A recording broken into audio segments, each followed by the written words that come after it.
মায়ের পায়ের জবা হয়ে ওঠ না ফুটে মন, আমার মায়ের পায়ের জবা হয়ে ওঠ না ফুটে মন।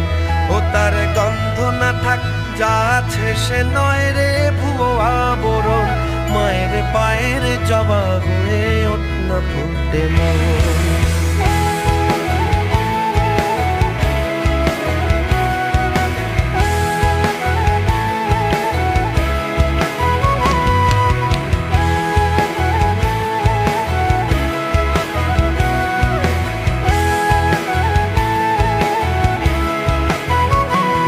জানি জুই মালতী হায় কত গন্ধ যে ছড়ায়, তবু ঘরের ফেলে পরের কাছে নিজের বিলায়।